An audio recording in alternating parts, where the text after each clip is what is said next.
बिस्मिल्लाहिर्रहमानिर्रहीम अल्हम्दुलिल्लाहि रब्बिल आलमीन अल्लाहुम्मा सल्लि अला सय्यिदिना व मौलाना मुहम्मदिन व अस्हाबि सय्यिदिना व मौलाना मुहम्मदिन व बारिक व सल्लिम अलैहि।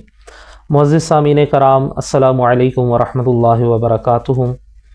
आज हम गुफ्तगू करेंगे कुरान मजीद के हवाले से ही कि अगर किसी शख्स को ज़रा सी बात के ऊपर झूठ बोलने की आदत पड़ चुकी हो और उसे एहसास तक ना होता हो कि वो बात के ऊपर झूठ बोल देता है,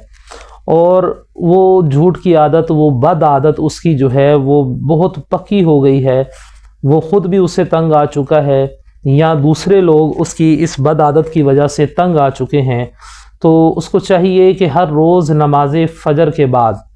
नमाज फ़जर की सुन्नतें अदा करे। पहले नमाज फ़जर की सुन्नतें अदा करने के बाद 21 मरतबा 21 टाइम सूरह फ़ातिहा की तिलावत करे, और उसके बाद अल्लाह ताला की बारगाह में दुआ करे कि या अल्लाह पाक मेरी इस झूठ की आदत को मुझसे दूर फरमा दे।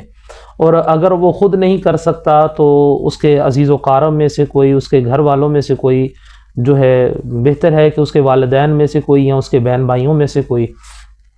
उसके लिए ये अमल करे। नमाज फ़जर की वक्त उठे, फ़जर की सुन्नतें अदा करे, फ़जर की सुन्नतें अदा करने के बाद 21 मरतबा सूरह फ़ातिहा पढ़े, और सूरह फ़ातिहा पढ़ने के बाद फिर उसका नाम ले, और नाम लेकर अल्लाह ताला की बारगाह में दुआ करे, या अल्लाह पाक सूरह फ़ातिहा की बरकत से तेरी बारगाह में दुआ करते हैं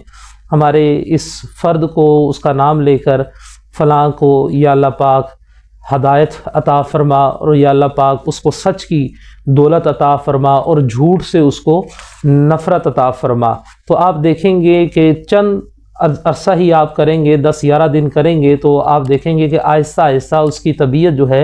वो सच की तरफ माइल होना शुरू हो जाएगी, और सच की कुव्वत से उसे झूठ की तरफ आने से सख्ती से रोक दिया जाएगा। अल्लाह पाक उसके दिल के अंदर ऐसी कैफियत पैदा कर देगा, और आप देखेंगे, हैरान हो जाएंगे कि ये वही शख्स है जो पहले बात पर झूठ बोलता था, अब वो जो है वो झूठ की तरफ, अगर कोई बंदा झूठ भी बोलता है तो उसको उसके ऊपर गुस्सा आता है कि ये बंदा झूठ क्यों बोलता है। तो अल्लाह रब्बुल इज़्ज़त की बारगाह में दुआ है कि अल्लाह रब्बुल इज़्ज़त हमें सही मानों में कुरान और सुन्नत पर अमल बराह क़दूस तक पहुँचाने की सआदत और तौफ़ीक़ अता फ़रमाए। आमीन।